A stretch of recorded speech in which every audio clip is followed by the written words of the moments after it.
Looking put together as a Black woman is a whole second job, and nobody is paying us for it. Our hair, our edges, the outfit that says professional, but not that you're trying too hard, the way we wrap our hair at night just so we can do it all over again the next day, the decisions we have to make before we can even leave the house about how much of ourselves to show and how much to keep hidden away. And today, I don't have a solution for that. I don't have a stance. I just want to sit with it because I think we deserve a space to acknowledge how much we carry without being told how to carry it better. That was a bar, if you couldn't tell. Hey, welcome in. I'm Naya, and this is The Coloring Room. And over here, we color to rest, not impress. If you're new here, this is Cozy Coloring and Conversations, a soft place for Black women who are done performing. These videos are in real time, no jump cuts, no fast forward. I want to be clear about something. I'm not here to teach you how to color. I'm not going to give you tips on blending or shading or even staying inside the lines. I really don't care about any of that. For me, coloring is a nervous system practice. It's how I regulate. It's how I process things that I can't put into words. I call this practice rest reparations, the idea that rest is owed, not earned, that we don't have to wait for permission or burn out before we're allowed to slow down. So that's what this is, me taking what I'm owed, and you're welcome to take some too. Today I'm coloring this page, and I wanted to talk about all the labor that goes into how we present ourselves as Black women. The visible and invisible labor. The labor we do automatically without even realizing we're doing it. And I want to talk about it, not to fix it or to tell you what to do, but just to name it. So I was getting ready the other day, really for nothing special, but I found myself doing all these little micro adjustments, I guess you can say, making sure everything looked intentional and not messy. And of course, it made me think, who am I even doing this for? Which led me to this yap session. So the question I have is, who taught me that presentable was the price of being in public? And the more I thought about it, the more confused I got. And the answer I kept going back to is everybody and nobody.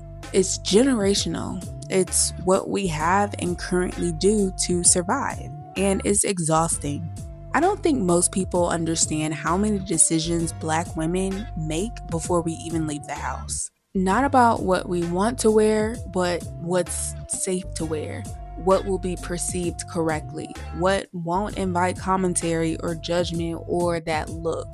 And you know exactly what look I'm talking about. So no, I don't think that's vanity, that's labor. And I know this personally because I'm a teacher, and for years I've had to think about how I present myself in ways that have nothing to do with my actual job.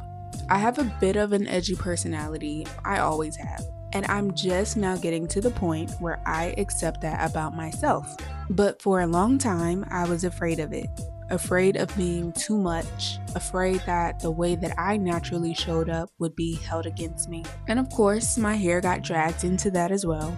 I had locks for 5 years, and if I can remember, I will post a little clip in here. I wore them through every stage. The baby lock stage, the awkward stage, the is she growing these things on purpose stage? Yeah, all of it.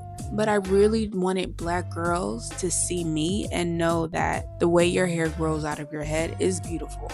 That you don't have to do anything to it for it to be acceptable. Hello, Crown Act. And I believe that, and I still believe it. But I also loved wigs. I loved extensions. I loved switching it up and being versatile and playing with different looks. And I found myself stuck between those two things. I had to choose. Wearing a wig meant I was betraying natural hair. Wearing my locks meant I couldn't also want something different sometimes. I was policing myself before anyone else even had a chance to. And that's the part that's so exhausting. It's not just the external judgment, it's the way that we internalize it. The way we start making decisions about our own bodies based on what we think other people might think. What will make them take me seriously? What will make them comfortable? What will make them not see me as a threat? That's a lot of math to do before 8 a.m. and nobody's paying us for it. Well, technically, they were paying me, but not for that. And here's where it gets complicated because Black women are not a monolith. We all don't respond to this pressure the same way. Some of us were raised with respectability politics baked in, okay? Look presentable, don't give them a reason. And that's not wrong. That was survival. That was protection. That was our moms and grandmas trying to keep us safe in a world that was looking for any reason to dismiss us. And some of us have said, you know what? No, I'm going to the store in my bonnet and my pajamas because I refuse to perform for people who aren't paying my bills. And that's not wrong either. That's also resistance. That's also protection.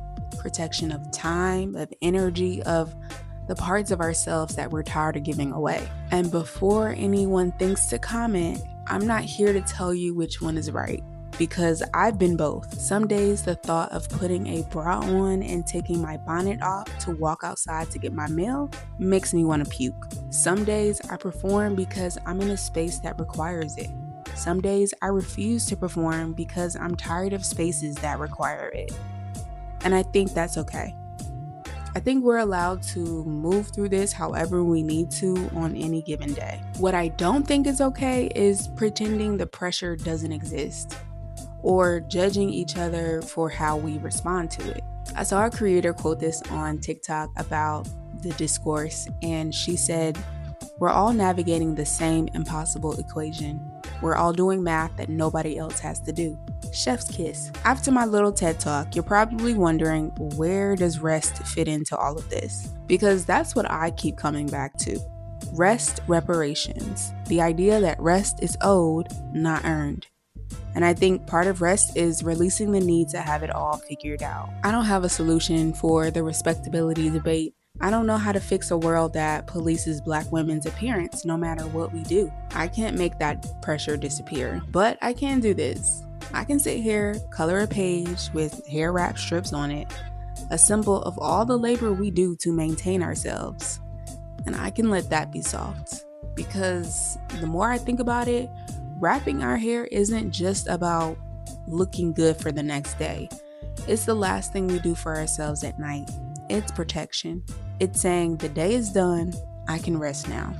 And maybe that's enough. So if you're a Black woman who's tired of the labor, whether you perform it or resist it or straddle the fence, I see you. You're not doing it wrong. You're just surviving. And surviving is exhausting. And you deserve space to be exhausted without someone telling you how to do it better. That's why I built this space. The coloring room is for Black women who are done performing. We are tired of the math. We just want to be. Every video here is like this, me coloring in real time, thinking out loud about the things we carry, the things we're unlearning, the lies we were told, and the truths we're reclaiming. No fast cuts, no performance, just presence. And if you want to color with me, I make coloring books too.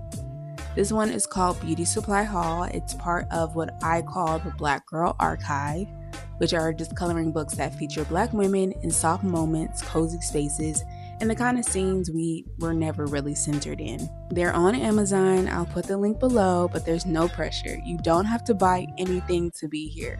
You don't have to do anything to earn your spot in this room. This space is free. You just have to show up.